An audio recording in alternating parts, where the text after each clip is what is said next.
Welcome to today's Deep Dive. I'm your host, and today we are getting into how a single geopolitical airstrike on February 28th basically fractured the global supply chain.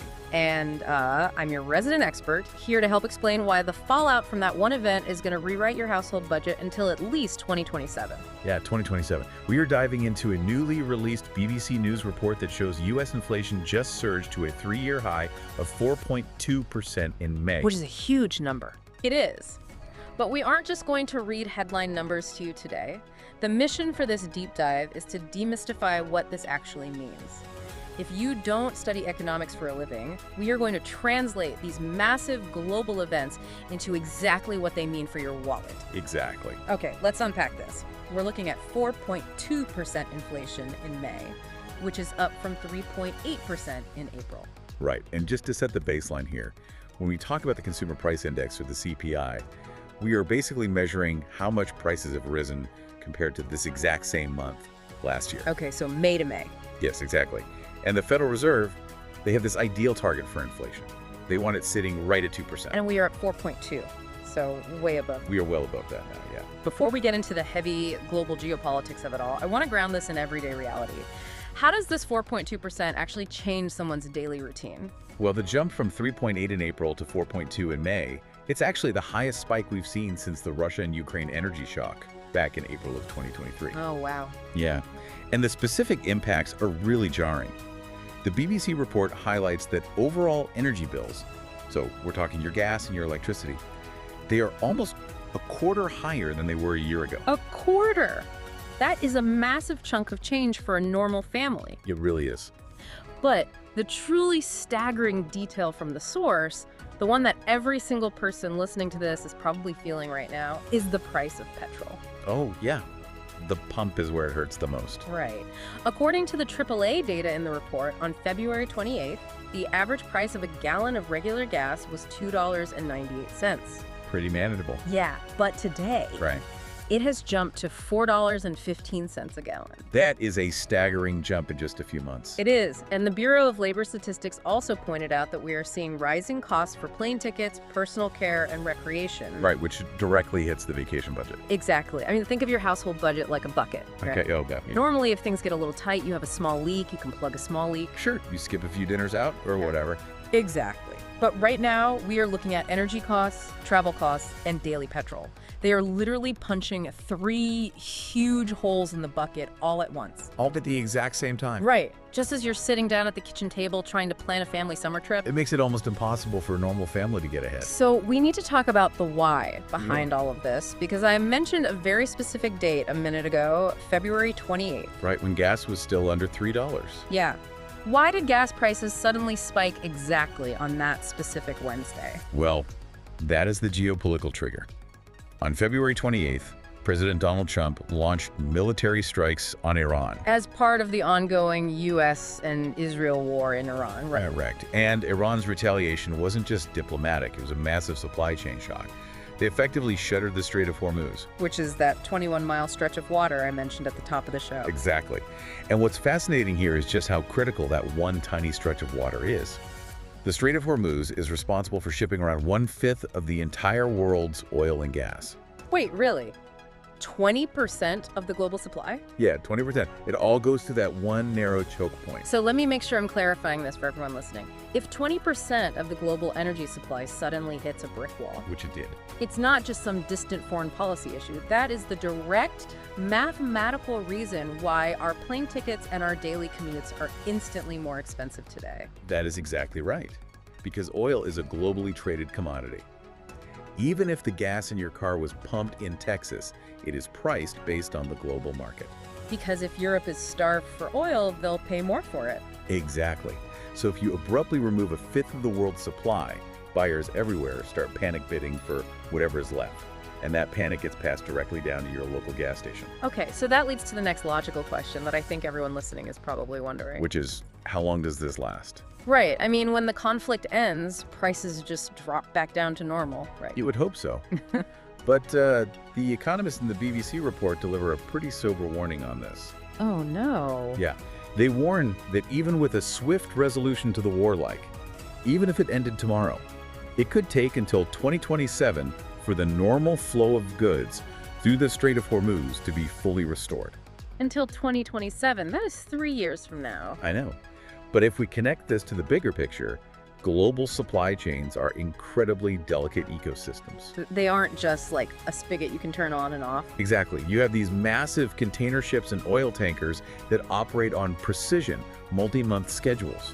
When a waterway closes, you don't just pause those ships, you scatter them. Because they have to reroute thousands of miles out of the way. Right, and you get this compounding backlog. It throws the entire global maritime network completely out of sync. You cannot just flip a switch and instantly repair that kind of massive logistical disruption. Here's where it gets really interesting, though, because that prolonged timeline, that 2027 date, it fundamentally changes how families have to view their long-term budgets. It completely changes the math, yeah. Like, it's one thing to say, okay, we're going to tighten our belts for a few months. We'll skip the vacation this year. Right. But if goods could remain this expensive for the next 3 years, that isn't a temporary squeeze. That is a completely different financial reality you have to plan for. It is a sustained environment of high costs. So if the global supply chain is physically broken until 2027 and we can't control international shipping lanes, what can the U.S. actually do internally? Well, to stop prices from rising further. Yeah. Do we have any levers we can actually pull here at home? We do. And the primary lever belongs to the Federal Reserve. Specifically, they use interest rates to try and stabilize prices. Okay, for someone who isn't an economist, how does raising interest rates actually bring down the price of my groceries or gas? So the Fed basically tries to cool down the entire economy by making it more expensive to borrow money. Okay, imagine the economy is like a car that is speeding out of control. I like that. Raising interest rates is basically like tapping the brakes, right? Because it makes borrowing money more expensive, whether you are getting a mortgage or a car loan, or you're a business trying to expand. Exactly. It forces everyone to tap the brakes on their spending. And when people spend less money, businesses can't just keep jacking up their prices. Right, because nobody would buy their stuff. Yeah. And that lack of demand is what eventually brings inflation under control. Okay, so where do rates sit right now? Currently, rates are at 3.5% to 3.75%, and the new Fed governor, Kevin Warsh, is facing a massive decision on what to do next. And the BBC article points out that there is a huge debate right now on what he should do, right? A very sharp divide. Yeah. The report contrasts two main viewpoints. On one side, you have Stephen Brown from Capital Economics. Okay, what is his take? Brown argues that this May inflation rise just isn't enough ammo to hike rates. His argument is basically that this is a geopolitical shock. Making American mortgages more expensive won't magically open the Strait of Hormuz. Exactly. He thinks the Fed should hold steady. But then on the other side, you have Isaac Stell from Wealth Club. And what does he say? Stell argues that a rate hike is the most logical conclusion. He isn't just looking at the inflation numbers. He points to last week's blowout jobs numbers. Oh, right, because if the labor market is super strong, people are making money and they are going to keep spending, even with higher prices. Exactly. And Stell thinks if you don't hike rates, inflation will just embed itself permanently into the economy. Okay, so we have high prices at the grocery store, an ongoing war overseas, and a central bank that might make borrowing even more expensive. It is a perfect storm. It really is. Which brings us to the midterms. How does all of this economic strain impact the upcoming November midterm elections? Well, according to the BBC report, this captures the exact challenge facing President Trump and the Republicans ahead of November. Right, and just to be clear for our listeners, we are entirely neutral here. We take no sides. We are simply reporting the facts and the contrasts highlighted in the source material. Absolutely. We're just looking at the policy challenges outlined in the report, and the political challenge here is massive. Because the contrast between the campaign promises and the current reality is pretty stark. It is. During the 2024 campaign, Trump promised that cutting inflation would be at the absolute heart of his agenda. He even repeatedly called on the previous Fed chair, Jerome Powell, to cut interest rates Right. to make borrowing cheaper. He did. But the current stance on the war's impact is very different. Because of the national security element. Right. The report quotes Trump's current position regarding how the war is impacting the cost of living. What did he say? He stated that he does not think about the cost of living, quote, even a little bit in this context. Wow, not even a little bit. No, because he stressed that, Yeah. and I'm quoting again, we cannot let Iran have a nuclear weapon, that's all. So what does this all mean for the voter? It frames the midterm elections as this incredible moment where voters are going to have to weigh two completely different anxieties. The kitchen table versus the global stage.